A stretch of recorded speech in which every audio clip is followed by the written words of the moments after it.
I was afraid to quit my stable job, but I was even more afraid what would happen if I stayed. Okay, that was maybe a bit too dramatic, but it captures the essence perfectly of what I want to say with this video. I recently decided to quit my very stable and good job because I saw my energy declining, my health was plummeting, my relationships suffered, and I didn't live the life I wanted to live. I made this video because I observed that in so many people. They actually hate their job, but somehow try to get through it with distractions, medications, or even drugs. I just didn't want to live my life like this, and I want to listen to the obvious symptoms our bodies and minds are sending us when we are in a place we're not supposed to be. If that sounds way too close to your own experience, I've made this video for you. Oh, I've recently learned that successful YouTubers cut on average every 1.2 seconds in their intro to increase engagement. So here are all the missing cuts to bring it down to that. Good, we have that out of the way, so we can continue. Since my childhood, I've been fascinated by the nature of work. Both my parents always run their own businesses, and I'm somehow the odd one out getting a normal job and having a career. I've read a lot of books and articles about the nature of work and spent years of thinking about it and discussing it with my friends. Now I've summarized my thoughts into this video and hope to offer you a different perspective that helps you to reflect on your own situation and maybe even take action as well. I want to talk about the time we spend at work, important factors that I found that make you happy at work, abstraction from real work, work environments, cynicism, and what the effects of all of that are. I try to end the video with a positive and actionable note, even though I'm also just starting on that journey. If that sounds good to you, let's get into it. And the first thing I want to talk about is the normalcy of hating your job. I observed that in so many people around me, especially now in my recent weeks where I was traveling and socializing a lot.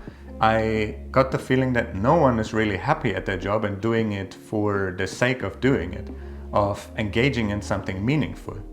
And I think this really shocked me. This was one of the motivations to do this video, because I think this is not good, but we somehow culturally accepted that. Also, if we watch movies or TV shows, it's so common that actors get home after a long day of work and are exhausted, and this whole thing's a real bummer, Kurt. I'm so sorry. You're the only one of us who didn't completely hate his job. This is somehow not a life I want to live, and I thought a lot about it. Because I would love to come home after a long day of work, and of course it will take energy and it will be exhausting, but if something is meaningful, you also get energy from it. You're inspired to do more. You maybe have hobbies or you go out with friends, and I believe that if your work is fulfilling and if you're happy at your job, you're also much more energetic and positive outside of the work. And this is something I'm acting on now with quitting my job and would like to inspire in you. Because I'm sure that you have been in those situations where you meet a few friends and everyone is complaining about their job, and I somehow think it doesn't create an atmosphere where we want to do more, we want to solve problems, and we want to be positive about our life and what we can do, what we can learn, and what problems we can solve. I've also observed that a lot of people, based on their work, struggle with high amounts of chronic stress or anxiety or even depression. And I believe all of those are symptoms. They're signals our body is sending us to say like, hey, you're doing something wrong. You're in an environment where you don't belong. You're treated badly by people, or you are generally not fitting to the job you're doing and you should change. But a lot of people just suppress those symptoms with distractions like entertainment or activities they're doing or even more work. And then they go to doctors and say like, hey, I'm feeling unwell, there's something wrong with me, I'm distracted, I cannot focus, maybe I'm depressed. And then even doctors, instead of changing maybe their life, their work life, they prescribe medication which even more suppresses those symptoms. So I think this is incredibly important to pay attention to the signals our body is sending us and acting on them rather than ignoring them. And the second thing I want to talk about is the time we spend at work, which is an incredible amount over our full lifetime. I've looked into stats and I've also talked about it in my career course, because this is one of the biggest realizations I had when I looked into the data and realized how much time we spend at work, and I thought, whoa, I have to be careful because all the time we spend at work is influencing all other factors of our life. If we're unhappy such a big amount of time of our life, how should it otherwise affect our private life, our hobbies, our relationships? And I've had a lot of sources, but the one I found here says that we spend an average of 29.4% of our total waking hours over a 50-year work-life period, assuming that we sleep 8 hours a day. And on any given work day, we spend about 50% of our total waking hours on work. So half of your day is already occupied with work, and then you're only left with the rest 8 hours before you go to sleep again. And this is why I think it's so important to spend energy on designing our work life as good as we can, so that those 8 hours are not ruining all the rest of our waking hours and even our sleep most of the time if we are really stressed. Next, I want to talk about the factors that are important to be happy with your work.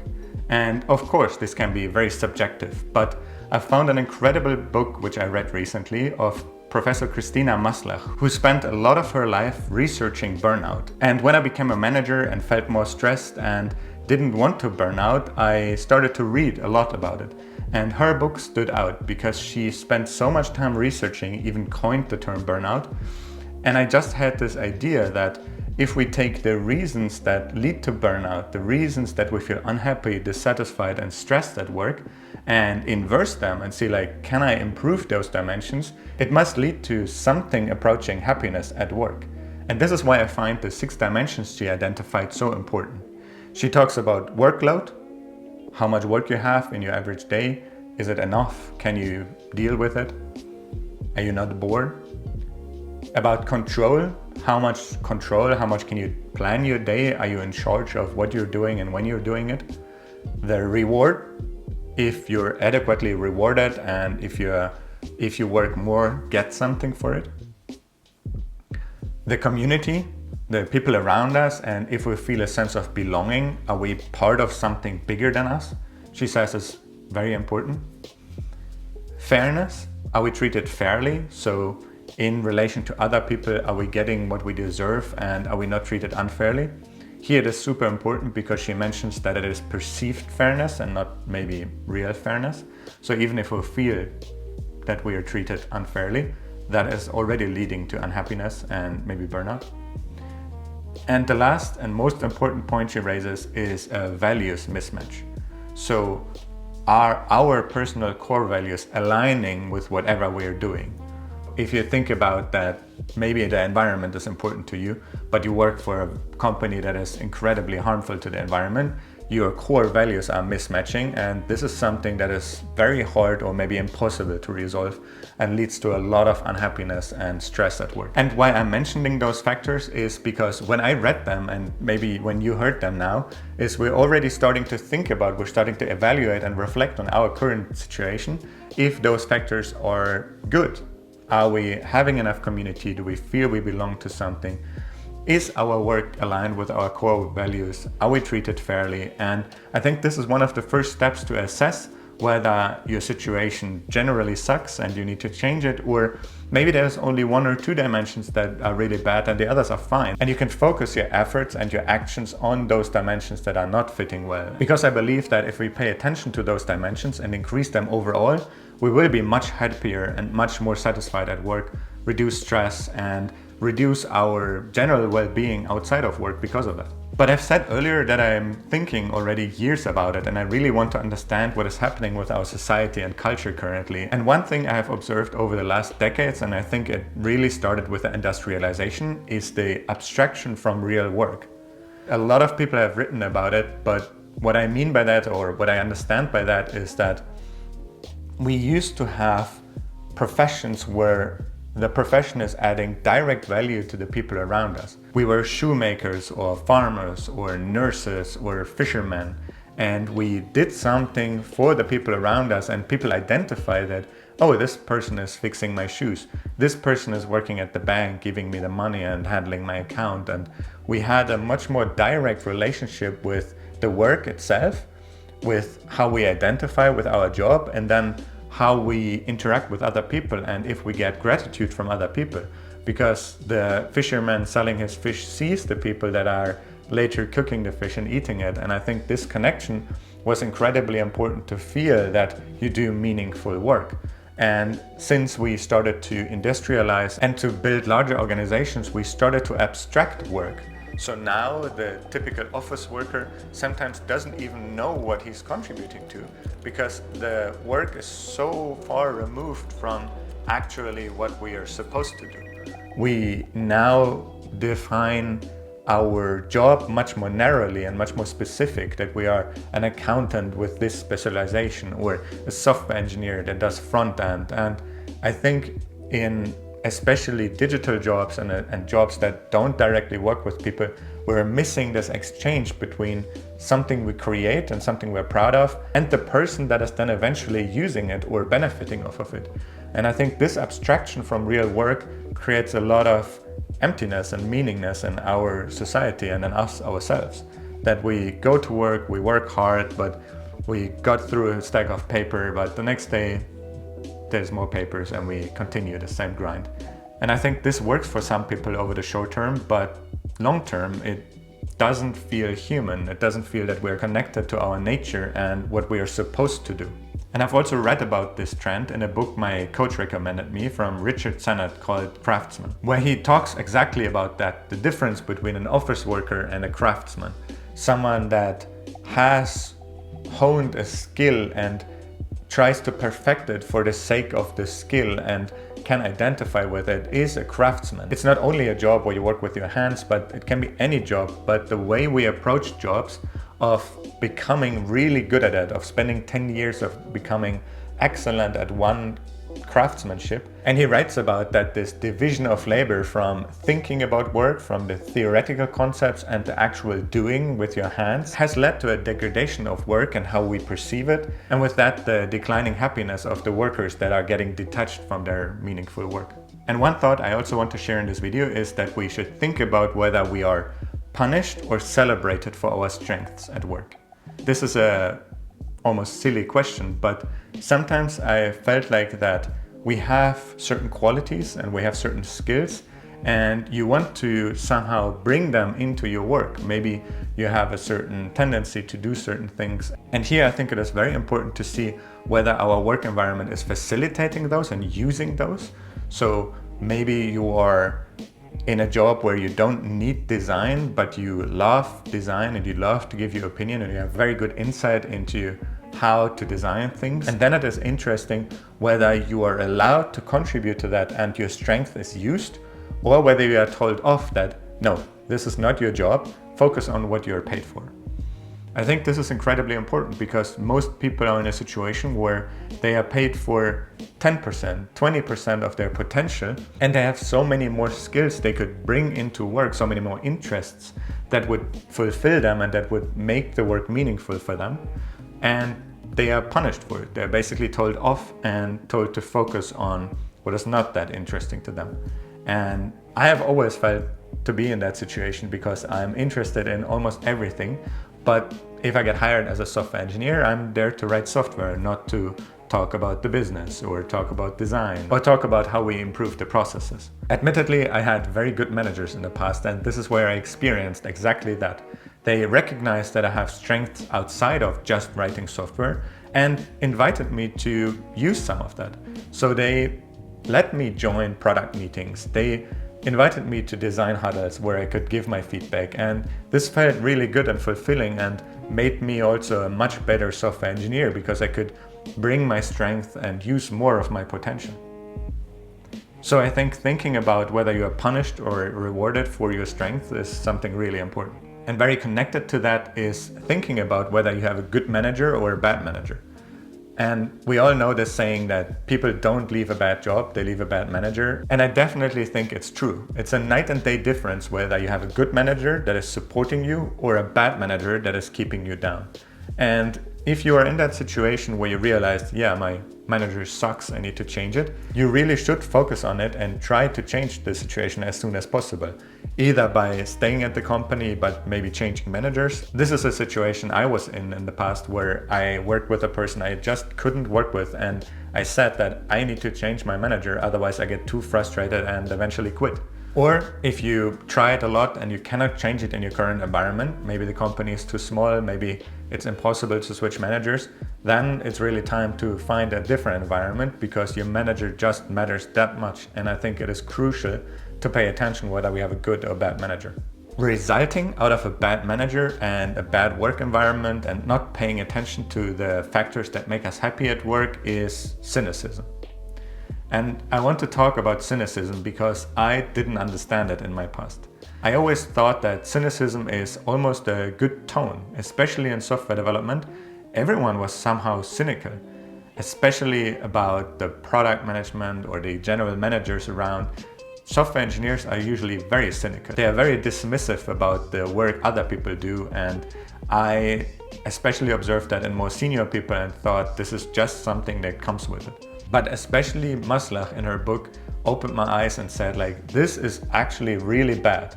And becoming cynical is extremely dangerous for us and our well-being, but also for the people around us. I also didn't really understand what cynicism was.